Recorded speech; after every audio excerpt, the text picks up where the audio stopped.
Good morning, everybody. It's just gone 8, and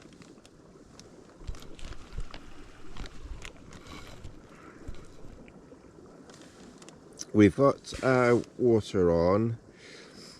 I think I started to wake up about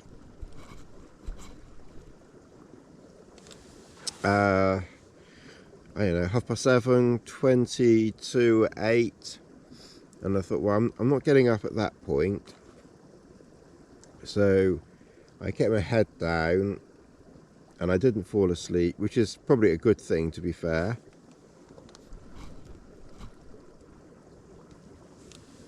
And it was just before 8, and I thought, okay, we need to just, sit up and, start getting breakfast on. Oh, especially with this, because this is really slow.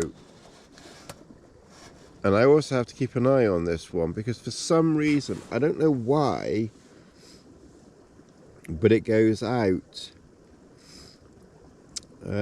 Whether it's lower to the burner and then there's less like air and oxygen getting to the burner. I don't know whether the burner itself is maybe just a bit too high for this cone. I'm not quite sure, but I've noticed that this one goes out and seems to take a lot longer even than the other Caldera cones. So I'm not sure. But anyway, I thought, well, let's get it on now. And then even if it does take a while, it won't matter too much, because we've got, a couple of hours to play with. So as I say, it's just gone at 8. So we really want to try and be going for, around about 10. I mean, if we've gone before 10, then that's like a bit of a bonus, but 10 o'clock's fine. And then we're going to head over to the other side. If you want to try to get to Score Hill, that's as a minimum. And that's about knocking on the door of 20 kilometers. I mean, obviously you could go straight across, but I want to do it that we kind of go up to Linz Tor, which is literally just here, Dinger Tor, Yes Tor, Westmill Tor, Row Tor, probably down to Scary Tor, which it is where I was going to head for last night. But the reason why I stopped here is I wasn't sure where I was going to be able to camp around Scary Tor, and it's quite close to a road, so there are going to be potentially just dog walkers and things. So I didn't really think I'd find something, and I didn't really fancy walking very much further, because I wasn't sure where I would find something else. So I kind of made a strategic decision. Let's stop here, try and get going. We can get over to Score Hill, down there where I've camped before. Or we can try and go a little bit further. We'll kind of see how it goes, really. We're just going to play it by ear, but the plan is to try and walk around-ish the outside, or, the outside inside of the North Moor. It's about, depending whether you knock bits off and add bits on and such, but it's about 80 kilometers, and we've got 5 days to do it. So that's kind of the little planned trip thing that we've got going on this time. So hopefully we can, you know, worst case scenario, at some point we just cut straight across the corner and get back that way. But we're going to try. The most difficult part, I think, is because you're on the outside, is trying to find somewhere to camp, like I say, that's not too close to places like, you know, buildings and roads and things, which is why I stopped here rather than Scary Tor, which I've actually walked past once before. Well, certainly once before when I did a walk over that way, and that isn't somewhere where you'd be wanting to pitch up, I don't think. And over that area there's a lot of military roads as well, so you really want to try and get away from that area. So that's why I was thinking, stop here and then we'll try and get over to the other side where it's a bit quieter and kind of just see how far we get today if we get going, you know, a little bit earlier. Well, we're getting some warmth in that, so I can't check the forecast down here because there's no signal. But when I looked yesterday, today and tomorrow was supposed to be quite nice days, and then it was Thursday where I think it's going to be potentially rainy and misty again. But it's supposed to be sunny intervals today. But I had a good night's sleep. I put my head down at about 9:30 because I felt quite tired, and a little bit of spray was coming in and hitting me on the head, even this far back. So I put the kilt in the door. So if you have a Trailstar, it is handy if you can rig up something that you can just put up as a door. It does help. You don't need it that often, but I do notice in valleys particularly where wind can swirl around more, it can't make up its mind which way it's going, and you've got that misty rain that can sometimes blow in on you. To be fair, it's not really a problem as long as you cover all your stuff up. It doesn't really matter if it lands on you because it's so small that even if it lands on your sleeping bag, I mean, I could feel it on my head and on the sleeping bag, but none of it was damp or was wet or even damp, because I think, yeah, my socks were damp. So I could, which is that, you know, which is even lower than me, if you get what I mean, because they're here, this level here, but behind the cooker. Yeah, even though I could feel damp landing on me and it kept me awake, I wasn't getting wet. And this is why if you're in camp and you're in your sleeping bag and you've got mist floating around, although this wasn't mist, this was actual spray coming in, like very light rain occasionally, you know, try not to worry about it too much. Just make sure that you've got covered up anything that's, you know, important. And because your body is giving off heat, giving off heat, I think, and maybe I'm wrong, but I think that's why I'm not actually getting wet, because my body warmth, it's not so much that my body warmth can't, you know, evaporate it or whatever it is, because I never once felt wet or even damp. I felt warm because it's quite mild, although I put my t-shirt on last night and I'm glad for that, and I even did the sleeping bag up in the early hours because it did start to cool off. All right, well, I think finally we're getting a little bit of warmth in this water. I mean, it's nearly 15 minutes. I don't know why this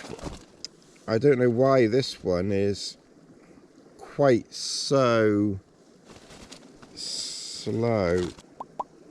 I almost wonder whether I'd be better off actually, because that's the lid. I wonder whether I'd be better off putting the material-y stuff in there in the lid. I might try that sometime.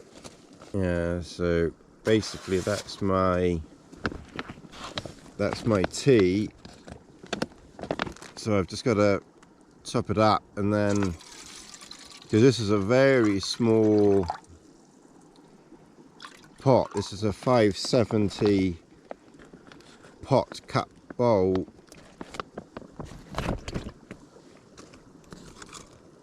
So I don't know don't know how many cups of tea and such like I'm going to be able to.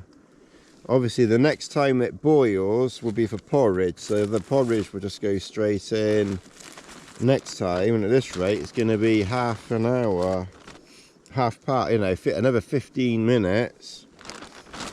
Maybe it's got a bit of warmth in it now, I don't know, and it will boil it up. But we've actually got a bit of sun.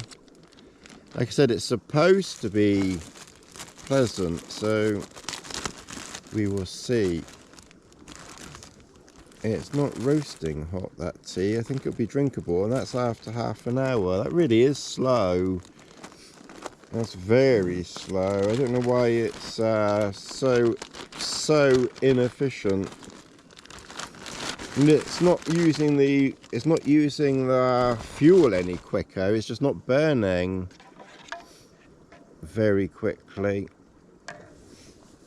I think I'm definitely going to try that stuff in that and just see whether that being a bit lower. I'm just wondering whether the pot being down on the doodahs is slowing it down a bit. Yeah, because we're not going to be. We need to get going. I mean, if I've got stuff done, then that's maybe different.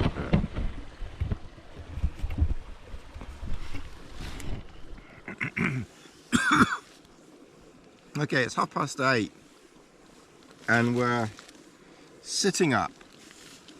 If it was cold, then I'd clearly be staying, you know, I'd be staying in bed longer and doing things from bed. So maybe like my glasses I could put away, you know, and other little bits like that. The only thing with a frameless pack is that you do need your mat. The way I pack anyway, I do. Other people might just use a bit of foam and then they could put their mat in a bit later. But I use my airbed as my back system in the pack, if it's a frameless pack like this. So obviously then, you know, I need to, you know, I can't be sleeping on it.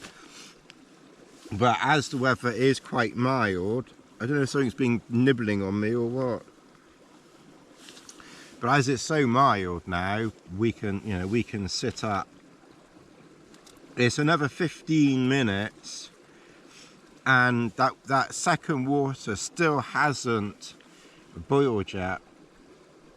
So yeah, this is really painfully slow. I really don't know why this is so slow. As I say, I'm going to try that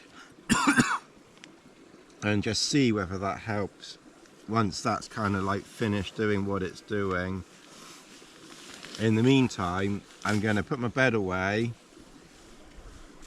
and then just a few basic bits. So my down jacket, which I've got, which is this very light one here, which I probably won't need. The leggings, the EE Copperfield leggings, which I kind of got if I needed them for night time. I got my regular merino beanie, which I could have put on my head, but I didn't need it. But you know, they're very, very light things, and you know, I think they're kind of worth bringing, because you don't know, you know, whether you're going to need, you know, that tiny bit of warmth or not. And we're light enough. So I've got 3 little pots in here. These are very handy little pots. So that one's got Body Glide in it for my feet. That's got Pseudo Cream in it, and that's got Fusidin H, which is basically hydrocortisone, and that's useful. That's very good for bites. A doctor even suggested hydrocortisone for bites, and in fact I mentioned it to the pharmacist, and they sort of said, oh, only if it's for a very bad bite. I was thinking, sorry I spoke. Anyway, I've got Fusidin H, which is even more powerful. So, okay, swapping out the full size and then putting the material in the lid.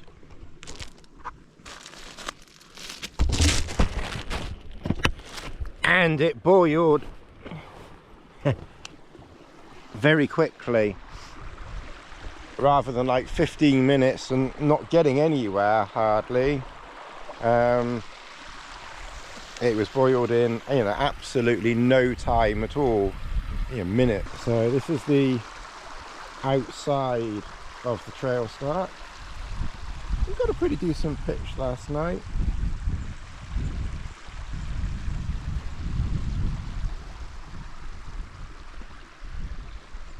I don't want to bang on about it, because it is a bit depressing, but I do, every time I'm looking at water, I'm thinking, where's Lassie? Where's Lassie? She should be splashing somewhere. It's like the quiet times, like when you just sort of stop rushing around doing something, and then you sort of just settle down for a couple of seconds thinking about your next thing, that you kind of think about these things. Anyway, we're gonna keep going, because we want to get up there. That's really the next port of call. So I might stay on this side and see if it's possible to get around and up there. But actually, looking at it, it looks very mucky, as it were, on that side. I think I'm just going to go across here and go and tackle it from the front and straight up. I think straight up there, then over to Dinger, rather than trying to get over there and keep dry feet, because it's going to be very wet and marshy over there. So they're going to get wet anyway. And once we're up there and we're walking up to Yes Tor, we'll be on paths and trails and things. A lot of today's walking should be on trails of some sort. Famous last words of me around, but anyway, we're not doing too badly. It's 23 minutes past 9 and we're standing outside the shelter. I think 10 o'clock is looking quite possible. Well, we've got walking, so we were camped down over there. That's down the valley. And just, it's funny, just occasionally you see someone walking out here, and then you kind of see that they're on a path, because I was thinking of crossing there and just going straight up Lint's Tor. And the stupid thing is, I remember when I was here a few years ago over there, and it was and August, I think similar, a little bit later than this, but it was certainly August, and there was like loads of people walking along here looking for somewhere to camp up here. It was ridiculous how many was walking along here, and I'd forgotten about this path and people walking along here, so we'll kind of follow this path. I'm hoping, because now it's going around here, but I'm kind of hoping that it will go up to Linz Tor, because we could, in theory, you know, cut a big corner off, but I do want to, part of the idea of this walk, this trip, is to try and just get a few miles in.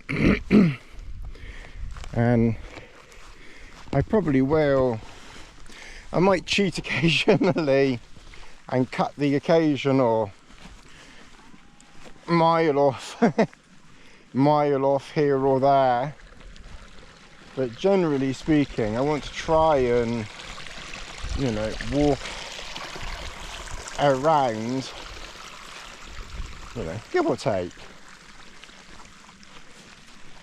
as much as possible. It's more the fun of it, you know. We're not bagging tours, although we're going to aim for some, and we're not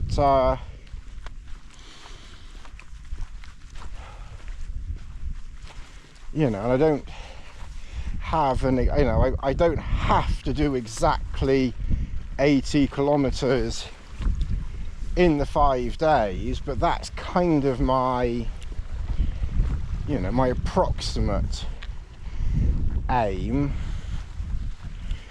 because I was thinking about the 10 tours and the Gold Duke of Edinburgh, and I think they both have to do something like 50 miles over a weekend, and I was kind of like, well, I'm not ever going to be doing those kinds of distances in that time frame. That's, yeah, that's beyond me, definitely. I wouldn't even try it. But it did get me thinking, you know, what is a possible reality? And the reality of doing 5-10 mile days is a bit more realistic, as it were. And some days we'll do more, and other days, like yesterday, we'll do a bit less. Didn't get off to a great start, did we? But yesterday we did a bit less, but we'll hopefully make up for it. So this is the bottom of Linz Tor. This is another quite well known gym. I'm surprised your tent's not down here, Jimmy. But this is another quite well known spot. I think I've pitched here before now, and there was one camp, I think it was 2016. Funnily enough, I think that was, can't remember, was it like May? Something like that. It should have been like really nice weather, and as usual for our weather, it was like really miserable, and this whole area was flooded, apart from this little mound here. And I had the Cuban Trailstar then as well, and there's a video and you got half the Trailstars kind of going over there and in water. Anyway, we're going to head up I don't know whether to go straight up there, or there's maybe an east slightly less steep, so we'll maybe head up that way. I think we'll head up to Linz Tor, so we will see you up the top, I think.